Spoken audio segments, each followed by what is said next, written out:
Video is about the Harlem Renaissance, also known as the Negro Renaissance, which spanned the years of the 1920s.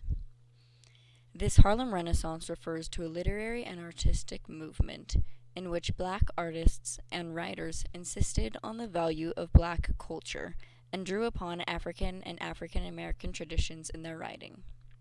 The most notable part of these years to many Americans was jazz, which developed from the African American styles of blues and ragtime. Jazz was an improvisation around a basic melodic line, and its sounds were developed in southern cities, New Orleans especially. Musicians of jazz developed its most well-known performance style as the solo, and soloists became big celebrities, especially with the help of the radio, which spread this music to millions of others across the country. Louis Armstrong is the most famous of these soloists. When it spread to New York developed its own mainstream appeal of jazz, which featured less syncopation and fewer blues inflections or accents and stresses of the voice pitch. Jazz clubs lit up the night skies, and people gathered in theaters and clubs to hear this upbeat music. People who went to visit mixed-race clubs of jazz were called slummers. Another major part of this Negro Renaissance was the writing side. Langston Hughes is the most prominent black writer of this time, and he even integrated jazz music into his poetry. His poetry included the voice of the people and folk language to try to get across powerful images. He pointed out racism and looked to the future with the expectation of change for the better.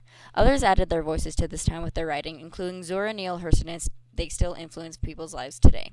A major Harlem Renaissance black leader at the time was Marcus Garvey, who pushed for black separatism, which is creating separate black institutions based on the assumption that African Americans can never achieve equality within white society. He created the UNIA, Universal Negro Improvement Association, in which he stressed racial pride and solidarity and urged blacks to help Africans overthrow colonial rule and build a strong African state as a symbol of black accomplishment. He supported black enterprises and helped carry blacks back to Africa. Opposers of his ideals said blacks needed to integrate rather than separate and create equality. Garvey was later convicted of a mail fraud in 1923 and 2 years later deported from America.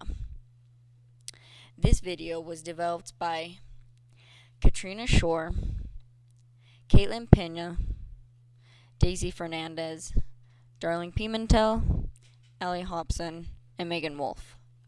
Thank you for listening.